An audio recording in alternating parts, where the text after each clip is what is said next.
politólogo. Chicas está de novio, así que está ocupado. Francisco Neto, abogado defensor, abogado penalista, y también está de novio, así que no están disponibles. Así que bueno, le vamos a dar paso a Francisco que comience y después a Agustín. Muchas gracias.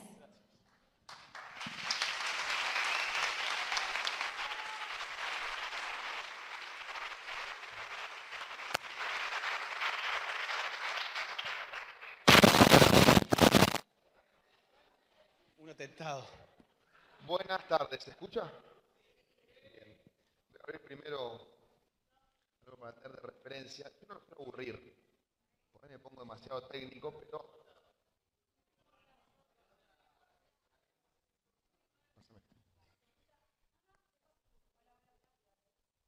Hola, ahí está. Bueno, se me acabó la gesticulación. Yo lo que les voy a explicar es un poco de dónde surge toda esta persecución. O sea, este modelo que hoy vemos de que se persigue gente, se encarcela gente, porque sí, porque a alguien se le ocurre, no lo inventaron ahora. Este modelo viene de años y años y años y siempre se reproduce en la historia. Se usa el mismo modelo, se lo carga con programas diferentes, es como una estructura. Primero que nada, les voy a explicar para qué se usa esto. Y para eso tengo que explicarles qué es el poder punitivo. El poder punitivo es el poder que tiene el Estado para castigar a gente. Para que todos estemos acá sin matarnos entre nosotros, el Estado nos dijo, bueno, lo que yo voy a hacer es cuando ustedes infrinjan determinada norma, es castigarlos. Y todos dijimos, sí, nos parece lo más razonable, porque si empezamos a hacer justicia entre nosotros, va a ser peor. Entonces, hay un tema con ese poder punitivo. El poder punitivo viene y nos vende que viene a solucionar un problema. Ese problema, que es el que origina la estructura, en un principio fue la cacería de brujas. Hay muchas brujas. El problema que tenemos son las brujas. Entonces hay que cazarlas. Y en ese sentido, arremetían con todo. Después vinieron otros problemas. Hubo problemas de subversión, hubo problemas de drogas, hubo problemas de enfermedades, de alcohol en la ley seca. Lo importante que ustedes tienen que tener presente es que el poder punitivo nunca soluciona el problema. Dejó el tendal y nunca solucionó el problema. Esto no lo digo yo, lo pueden corroborar en los libros de historia. De lo que voy a decir acá, nada lo inventé yo. Esto es todo corroborable. Bien. ¿Cómo arranca el poder punitivo? El poder punitivo arranca en la época de la Inquisición. Hubo 200 años de Inquisición que no eran demasiado estructurados, allá por el 1200. En el 1485, aparece un señor que es denostado y humillado por la misma iglesia y que por su fracaso, por su recelo, inventa esta estructura. Y se consigue unos certificados medio falsos, de ahora vamos a ir viendo. Este señor se llamaba Heinrich Kramer. Era un inquisidor de la Iglesia Católica, el cual va a hacer un juicio a Innsbruck, Austria. En ese juicio se acusaba de brujería a, creo que eran 46 mujeres y 2 hombres. O sea, porque los hombres también los perseguían en la Inquisición. Entonces, en un momento este señor le empieza a hacer preguntas de índole sexual, demasiado cargadas a una de las que estaba siendo perseguidas, y aparece un abogado que había sido enviado por el obispo local y pide que desestimen el juicio, porque este hombre estaba violando cualquier tipo de moral. O sea, acá aparece el primer concepto de garantía. No, esperen, vamos a perseguirlos, pero vamos a dejarlos que se defiendan si no la pelea es injusta. Efectivamente anulan el juicio y este señor dice, voy a escribir un manual para cazar brujas. Yo lo voy a escribir, voy a dividirlo en 3 partes. La primera parte es una explicación filosófica de por qué las brujas existen. La segunda parte es una explicación de cómo detectarlas. Yo le voy a enseñar a detectar brujas. Y la tercera parte es cómo cazarlas. Y ahí nace lo que se llama Malleus Maleficarum o el martillo de las brujas. Es un libro, existe, se puede comprar en cualquier librería. Usualmente, antiguamente, en realidad esto es el inicio de la criminología moderna, pero ningún criminólogo lo reconoce como tal. La criminología arranca como demonología y después se convierte en criminología.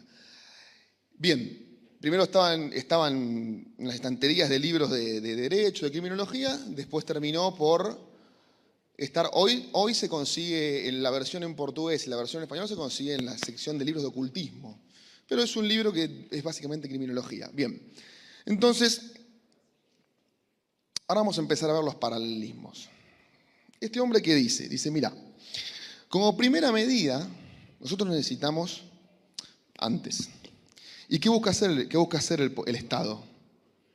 El Estado busca controlar el poder punitivo para conseguir fines espurios, para conseguir algo por detrás. Y no dice, no, esta persecución que estamos haciendo no la estamos haciendo para conseguir nada, la estamos haciendo porque los queremos salvar a ustedes. Ahí viene el concepto de emergencia. El objetivo, lo primero que hace el poder punitivo es instalar una emergencia. Dice que hay una emergencia. El delito que se persigue es el más grave de todos. Puede acabar con la humanidad.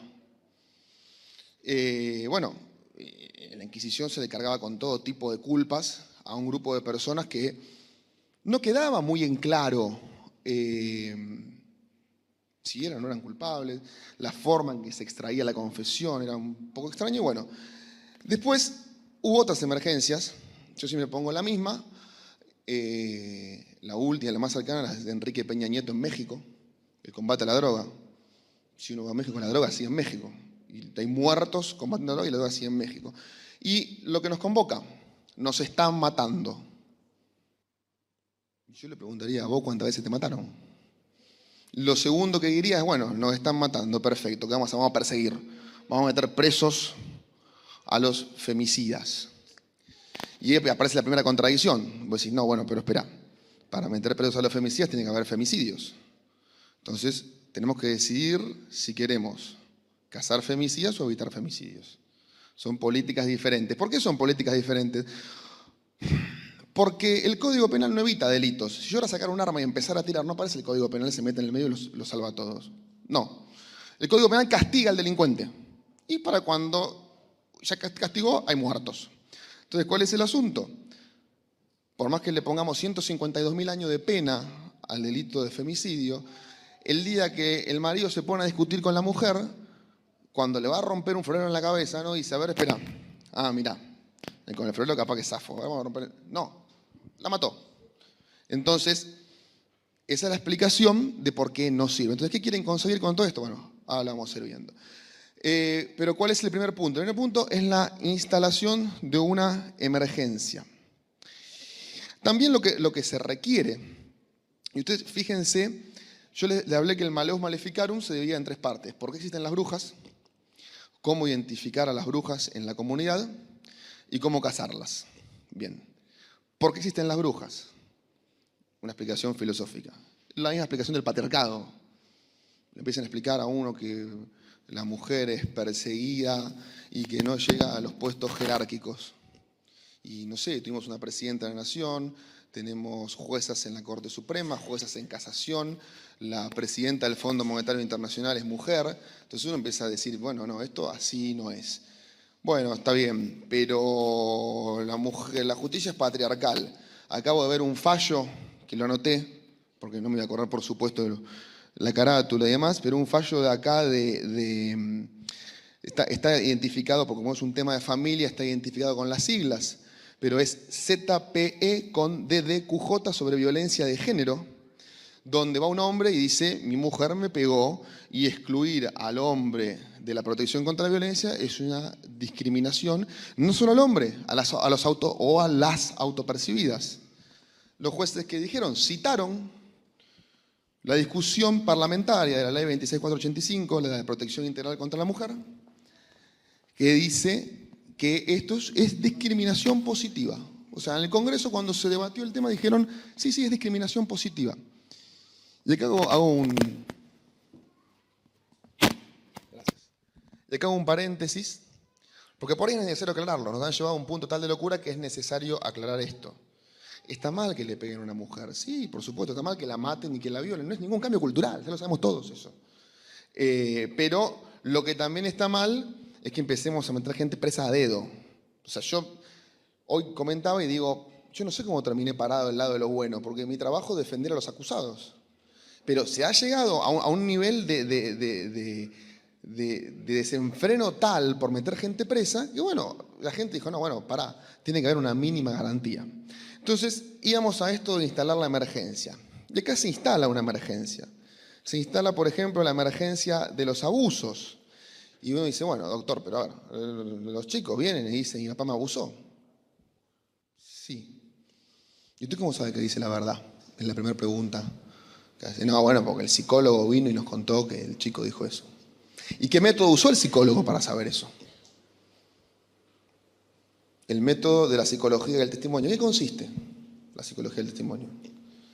En que el relato sea coherente, en que no demuestre signos de fabulación. Está bien.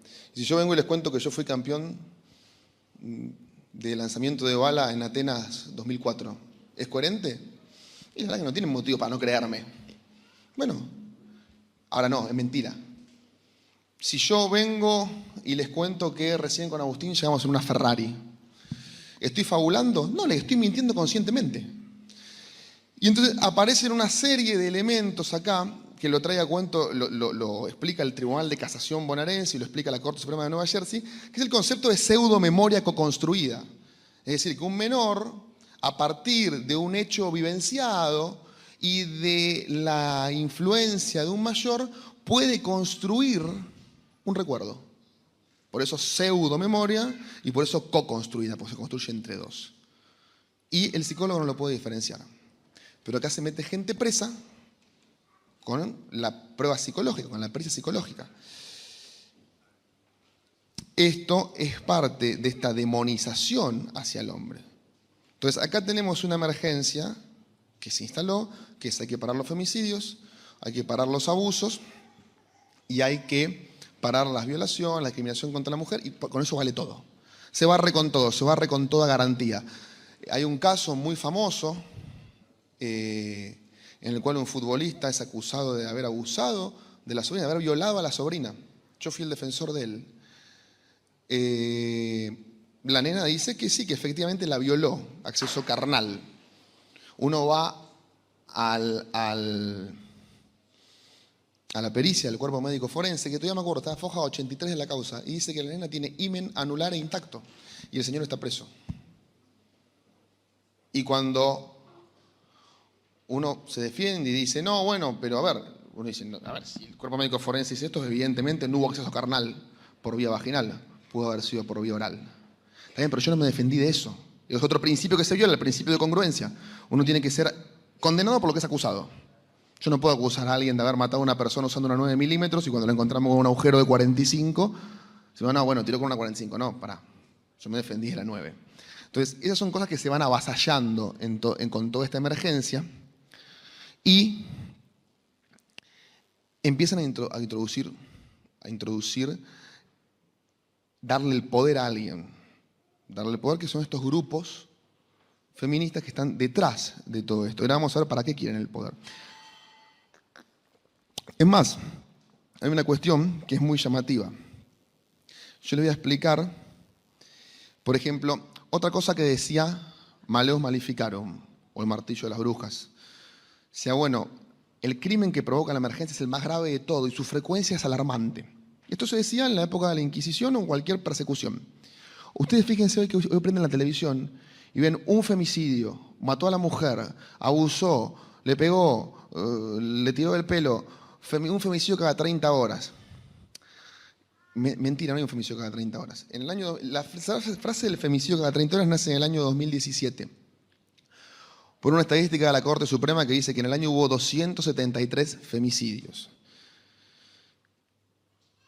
Cuando uno se pone a ver la estadística, de esos 273 femicidios, solo el 5% tuvieron condena firme. O sea que no hubo 273 femicidios. Hubo 273 mujeres muertas, de las cuales del 5% dice que fueron un femicidio. ¿Cuál es el punto que se hace con esto? Se va permitiendo se va permitiendo que se relajen cada vez más las garantías. ¿Por qué? Porque tenemos una emergencia y hay que pararla. Incluso, a ver, tenemos cuestiones, delitos que no existen. Por ejemplo, cuando uno se pone a ver por qué puede ser un femicidio, encuentra que uno de los incisos dice, de un inciso del artículo 80, dice que es cuando un hombre mata a una mujer y mediare violencia de género. Necesariamente tengo que explicarles cómo sabemos cuándo hay un delito. Hay un delito cuando una persona infringe lo que se llama tipo penal. Tipo penal, que es lo que está escrito en el Código Penal. Será penado con reclusión o prisión de 8 a 25 años el que matare a otro en tales circunstancias, es el tipo penal. Y ese dice agravado por violencia de género. Hay otra cosa del tipo penal que se llama elemento normativo. O sea, el tipo penal tiene elementos descriptivos y elementos normativos. Elementos descriptivos son los que podemos percibir por los sentidos. Por ejemplo, anunciar un mal grave e inminente. Te voy a matar, lo percibís por el sentido, no hace falta ir a ninguna norma. Elemento normativo, lo que tenemos que ir a una norma para analizarlo. Violencia de género. Dice, cuando un hombre mata a una mujer en un contexto de violencia de género. Bueno, uno dice, bueno, ¿dónde buscamos el concepto de violencia de género? En la ley 26485. Pero la ley 26485 no habla de violencia de género, habla de violencia contra la mujer. Y por el principio de máxima taxatividad del derecho penal, no existe la violencia de género. Por tanto, cada vez que se condena a una persona por el inciso 11 del artículo 80 del Código Penal, estamos dictando una condena inconstitucional porque se violó el principio de legalidad. Nadie puede ser juzgado si no hay una ley anterior al hecho del proceso que diga que tiene que ser juzgado por eso. No la hay. Entonces, eso es una explicación de lo que se avasalla. Otro paralelismo que podemos hacer entre la ideología de género y la Inquisición. Hay una obra de teatro que se llama Las Brujas de Salem. Y en Las Brujas de Salem, en el año, si yo no recuerdo mal, es en 1692, pasa algo que, porque el Malleus Maleficarum fue un libro que fue estudiado, muy estudiado, para saber cómo fue que perduró tanto. ¿Qué pasa en Salem en 1692? Salem era una colonia de Inglaterra en Estados Unidos. Van a hacer un juicio inquisitorial. Traen un grupo de mujeres, las empiezan a enjuiciar, empiezan a aplicar tortura, hasta que un grupo de ciudadanos ilustres de Salem dicen, no, paren, esperen un poco. Casi se está yendo la mano, yo estas mujeres las conozco, estas mujeres no son brujas. ¿Qué dijeron? Son brujos también ellos, castíguenlos. Esto nos lleva a otro principio. El peor criminal es el que duda de la emergencia. Si ustedes se paran en algún lado y dicen, che, pará, ¿habrán sido un femicidio cada 30 horas? ¿Cómo vas a dudar? Cuando viene una mujer y dice, a mí me tocaron, una mujer o un hombre, a mí me tocaron, pero ¿y dónde te tocaron? Y me tocó en el camarín. ¿Y vos cómo estabas? Y yo estaba atrás de él y estaba así de espalda. ¿Y cómo te tocó si estaba de espalda? Ay, no, me estás victimizando, no quiero reproducirlo. No es victimizar. A ver, tengo que tener una imputación que sea mínimamente precisa, que es otro principio que se viola. Cuando ustedes son acusados, la Convención Americana de Derechos Humanos, voy a hacer un poquito de defensa primero de los derechos humanos. Se dicen, los derechos humanos son pensados para los delincuentes. No, los derechos humanos son derechos que están pensados para el ser humano, para evitar el avance estatal, para decir, ustedes tienen toda esta libertad y el Estado no puede pasar de ahí. Usualmente los que los usan son los que están en conflicto con el Estado, que son los delincuentes, o es una persona, por ejemplo, que va a pedir una operación y el Estado no le quiere garantizar el derecho a la salud o lo que fuere. Entonces, cierro el paréntesis de la apología de los derechos humanos. ¿Y qué dice la Convención Americana de Derechos Humanos? ¿Qué dicen los códigos procesales penales? Dicen, bueno, la descripción de la acusación tiene que ser precisa y circunstanciada. Tiene que decirse cómo, cuándo y dónde lo hizo. ¿Para qué? Para que se pueda defender. Porque yo le digo, usted mató a Juan Pérez, ¿cuándo? No sé, ¿dónde? Tampoco sé, ¿cómo? No sé, Juan Pérez apareció muerto, usted es el culpable. Uno no se puede defender de eso. Entonces, bueno, acá pasa algo más o menos así. No se describen hechos. Dice, usted está acusado de, mediante acceso carnal, haber abusado de la señorita Juana Gómez en contexto de violencia de género. Defiéndase. ¿Pero cuándo la abusé? Porque yo no estuve, no sé, usted la abusó. Y entonces es imposible defenderse en ese. O la otra, de haber abusado con acceso carnal desde julio del 2015 hasta febrero del 2019. Bueno, pero me tengo que defender de no sé cuántos días son, pero me tengo que defender de un hecho por cada día que tengo. Hay un libro que de hecho escribe Marcelo Sancinetti de eso, que es del caso Cabezas, que dice que a un tipo le imputaron encubrir un hecho, que fue el homicidio de Cabezas, muchos lo van a recordar, entre el 30 de noviembre de, creo que era de 1992, y el 14 de diciembre de 1992. Dice, bueno, pero ¿cómo me defiendo? Porque tengo que probarte que fui inocente durante un mes, prácticamente. Entonces, bien, aparece este segundo punto en común, que el peor criminal es el que duda de la emergencia. Otro tema, tenemos que neutralizar fuentes que digan lo contrario. Y acá tenemos que ver cómo se vale la inquisición de un elemento que apareció en la época y cómo después, cuando la sacan a la Inquisición, se pretende valer de lo mismo, que es de la ideología. Y cómo vamos a hacer un paralelismo con el día de hoy. Este muchacho, Heinrich Kramer, que yo les decía, era un tipo que no estaba muy bien visto en la época. Algunos lo consideran un loco. Entonces, Heinrich Kramer, ¿qué necesita? Dice, bueno, yo necesito el aval de la Iglesia Católica y yo necesito el aval de una universidad. Entonces se va a conseguir el aval de la Iglesia Católica y consigue una bula papal, que es la famosa Summus Desideratis de... no me acuerdo el nombre del papa ahora. Bueno, la cuestión es que Heinrich Kramer la mete en su libro y dice que lo habían autorizado a utilizar el Malleus Maleficarum para cazar brujas, pero no, el Papa nunca dice eso. Cuando uno lee la bula papal y la edición que lo introduce está en un museo en Estados Unidos, cuando uno lee la bula papal, se encuentra que efectivamente no dice eso. Después dice, bueno, necesito... ¿Y qué paralelismo tenemos acá con la violencia de género? El famoso fallo Góngora de la Corte Suprema, que los que son abogados pues lo deben conocer. El fallo Góngora es una persona acusada de amenazas, un hombre acusado de amenazas a la mujer, que, a ver, el ordenamiento penal nacional prevé que cuando el delito tiene una pena, el mínimo de la pena, no excede los 3 años, uno puede hacer una suspensión del juicio a prueba. Que básicamente el juez le dice, mira, andate a tu casa por 2 años, portate bien, no hagas nada, cumplí con estas reglas y yo te absuelvo. La lógica es meter a un tipo por un delito menor preso es como meter a una persona con gripe, internarlo en un hospital. Va a ser más grave el virus intrahospitalario que se va a pescar que lo que vamos a hacer por ahí adentro del hospital. Bueno, el fallo Góngora dice, no, probation para todos menos para los acusados de violencia de género. Entonces, ahí tenemos la validación que se busca, que se consigue a través de un lobby. ¿Qué es lo más gracioso de esto? Que la Corte Suprema nuestra va en contra del fallo María Fernanda da Peña de la Corte Interamericana de Derechos Humanos. ¿Por qué? Porque la Convención de Belén do Pará, ¿qué dice? Dice que los estados se van a encargar de castigar la violencia contra la mujer. La Corte nuestra dice, no, una probation no es castigo. La Corte Interamericana dice, no, sí, una probation sí es castigo.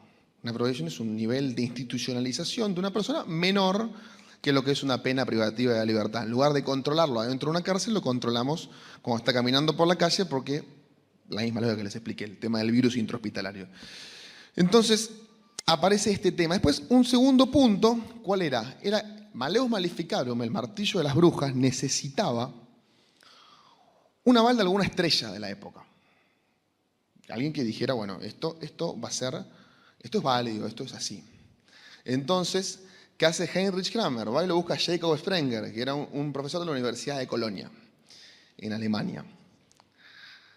Entonces van, y acá hay una discusión entre los investigadores. Algunos dicen que Jacob Sprenger nunca escribió nada, otros dicen que fue un asesor, y otros dicen que solamente escribió el prefacio del libro. No queda muy en claro qué es lo que hizo. Lo que importa es que de algún modo se consigue esta bendición, por decirlo de algún modo, de la universidad. ¿Y qué paralelismo hacemos nosotros? ¿O hago yo? Nosotros no, yo me hago cargo de lo que digo. El colectivo de actrices argentinas. Necesitamos un grupo de gente reconocida en la sociedad para que este grupo de corderos nos siga y nos diga, ah, sí, tiene raíz, y lo dice Dolores Fonsi, con la formación que tienen derecho en criminología, debe ser así. Bueno, entonces...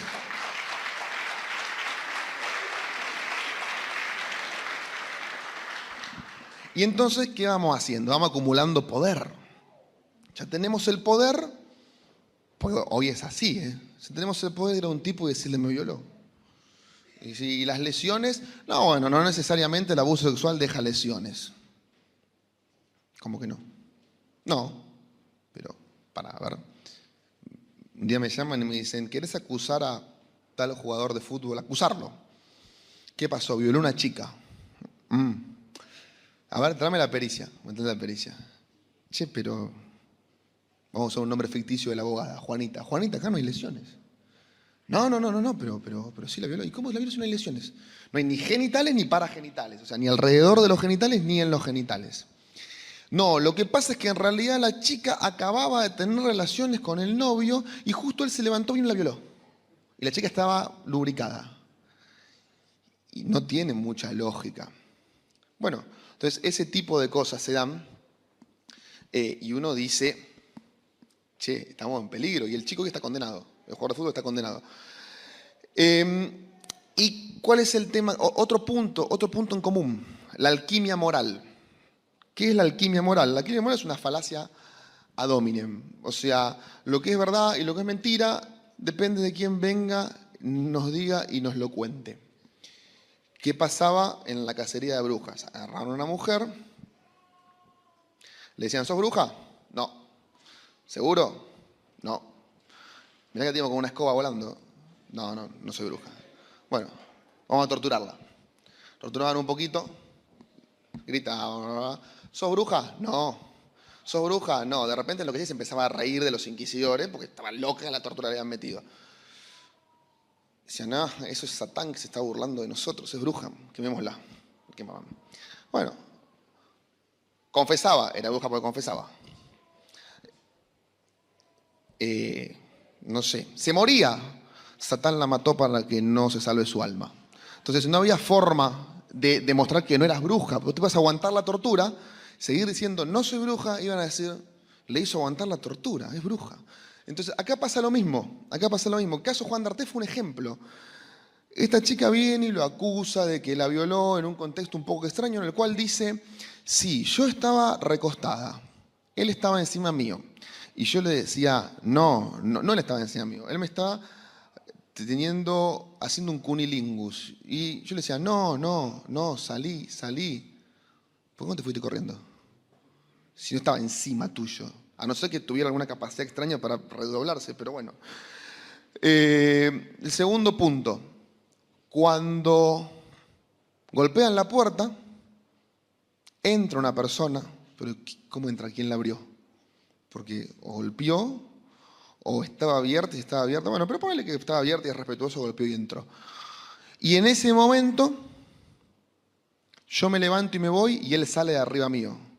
A ver si entendí bien. Primero te levantás y después sale de arriba tuyo. O sea, un poco extraña la física del hecho, pero bueno, no importa. Vamos a suponer que le creemos. Sale Juan D'Artés y dice, no, esto no fue así.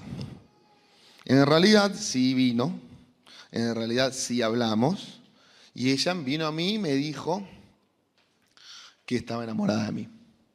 Lo cual es bastante razonable. Mirá, reconoce que estaba en el lugar del hecho. Eso es porque él fue, si no, no lo hubiese reconocido. Me imagino si Juan D'Artés hubiese dicho, no, yo nunca estuve ahí, qué mentiroso, yo estaba probado. Sí que estuvo ahí, miente, es culpable. Si Juan D'Artés hubiese dicho, bueno, de hecho cuando dice que ella se le tiró a él, criminaliza a la víctima, no, papá. Criminalizar es acusar a alguien de un delito. Si yo te acuso de quererme seducir, no estoy acusando de un delito. Y aparte, no es criminaliza a la víctima, es está defendiendo. Y en este sentido, tengo que traer a cuento a Marcelo Sanzinetti, que por él, los abogados del salón lo deben conocer, es un gran doctrinario, 2 veces doctor, tiene 2 doctorados, que dicen, uno lee las providencias de los jueces cuando procesan, cuando avanzan con el juicio hacia una etapa posterior, y una de las cosas que valoran es que dicen que la víctima siempre acusó firmemente al imputado y nunca se desdijo. Y Sanzinetti dice, bueno, el imputado también siempre lo negó firmemente y nunca se desdijo. Entonces, de última, estamos en una balanza que está ahí equiparada entre las 2 fases. Entonces, bueno, ¿qué hacemos? ¿Qué deberíamos hacer?